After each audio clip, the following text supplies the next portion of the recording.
The Compound Effect, Chapter 1 continued. Success Old School. The most challenging aspect of the compound effect is that we have to keep working away for a while, consistently and efficiently, before we can begin to see the payoff. Our grandparents knew this, though they didn't spend their evenings glued to the TV watching infomercials about how to have thin thighs in 30 days or a real estate kingdom in 6 months. I bet your grandparents worked 6 days a week from sunup to sundown, using the skills they learned in their youth and repeatedly throughout their entire life. They knew the secret was hard work, discipline, and good habits. It's interesting that wealth tends to skip a generation. Overwhelming abundance often leads to a lackadaisical mentality.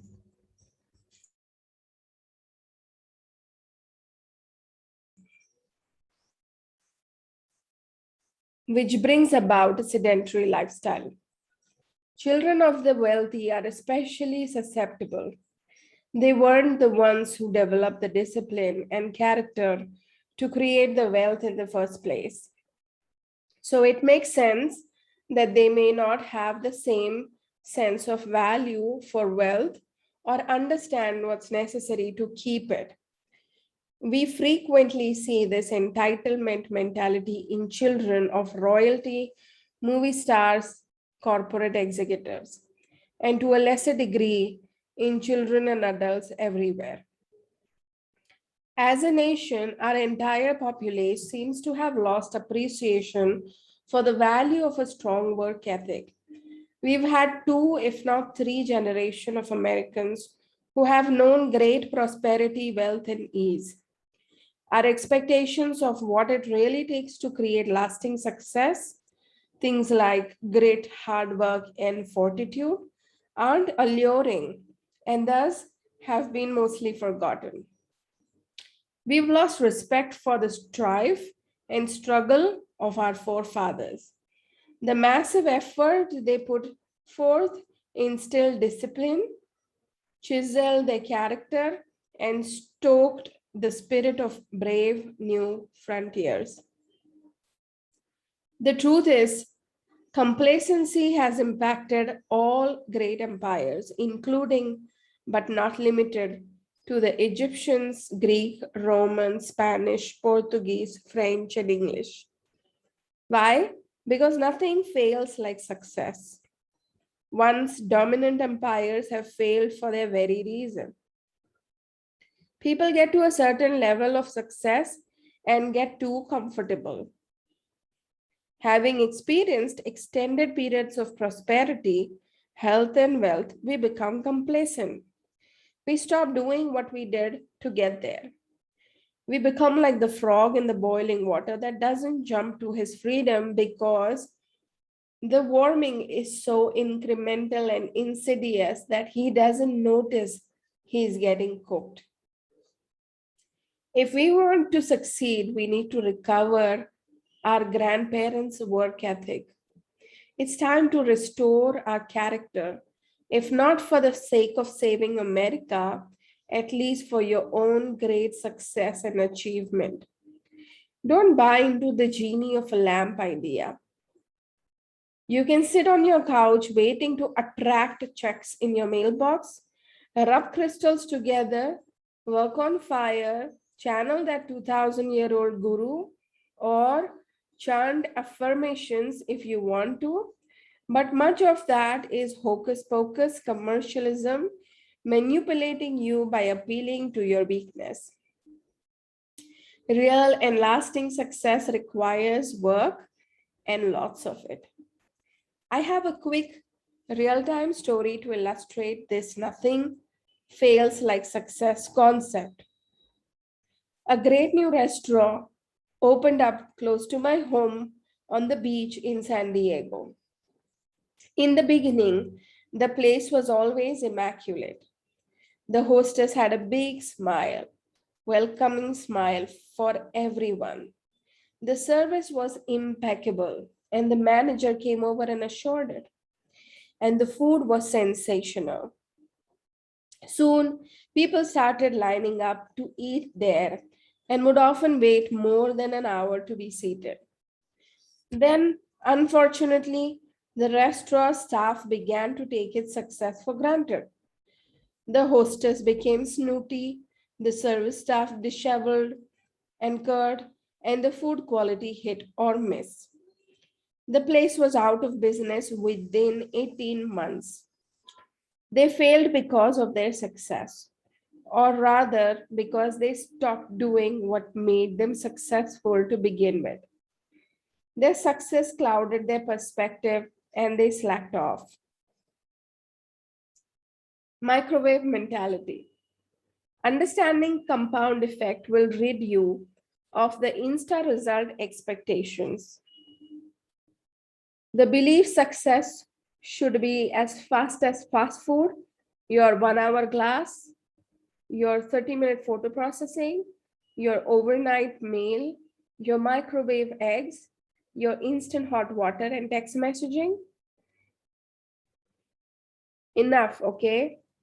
Promise yourself that you're going to let go once and for all of your lottery winner expectations, because let's face it, you only hear stories about the one winner, not the millions of losers.